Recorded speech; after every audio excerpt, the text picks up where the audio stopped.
26/11 के मुंबई हमले का वो आरोपी जो पुलिस के हत्थे जिंदा चढ़ा और फिर शुरू हुआ वो दौर जिसमें कानून की पेचीदगियों का सहारा लेकर फांसी के तख्ते तक पहुंचने में कसाब को पूरे 4 साल का समय मिला। एक नजर उस खास ऑपरेशन एक्स पर जिसे केंद्रीय गृह मंत्रालय ने बड़े गुपचुप तरीके से अंजाम तक पहुंचाया।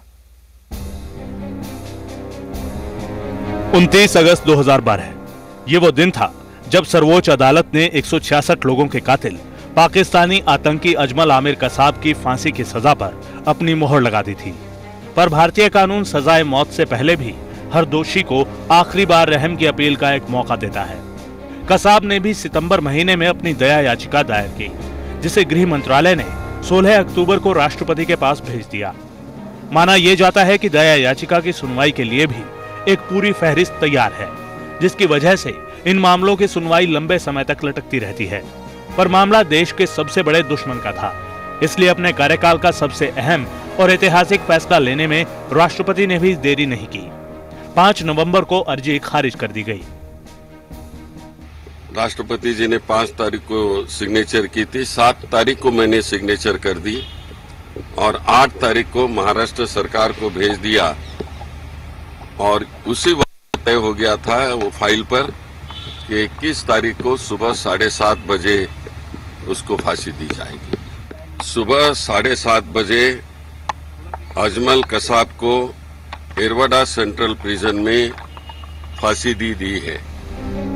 अर्जी खारिज होकर गृह मंत्रालय के पास आ चुकी थी। अब शुरू की जानी थी फांसी देने की प्रक्रिया। नाम दिया गया ऑपरेशन एक्स। 7 नवंबर को गृह मंत्री शिंदे के दस्तखत के साथ ही 8 नवंबर को महाराष्ट्र सरकार को सूचित कर दिया गया कि 13 दिन बाद 21 नवंबर को कसाब को फांसी दी जाएगी। इस खास ऑपरेशन को अंजाम देने के लिए बनाई गई 17 अफसरों की एक टीम, जिसमें 15 अफसर मुंबई के थे।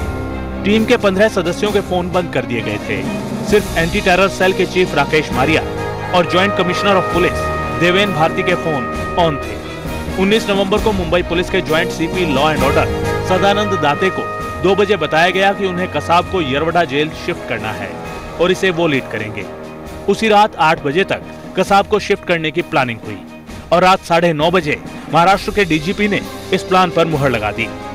अगले दिन 20 नवंबर को सुबह 4:30 बजे गाड़ियों के बड़े काफिले के साथ कसाब को यरवडा जेल शिफ्ट कर दिया गया और आखिरकार सुबह 7:36 पर कसाब की फांसी के साथ ही खत्म हुआ आतंक का एक और काला अध्याय।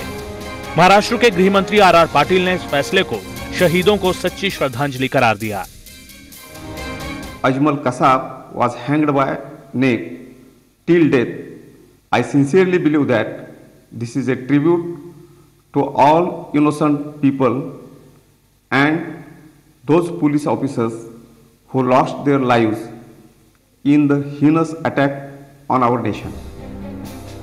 कसाब की फांसी के बाद उसकी लाश को यरवडा जेल में ही कब्र खोदकर दफन कर दिया गया, क्योंकि उसकी लाश को लेने से पाकिस्तान सरकार ने भी इंकार कर दिया था।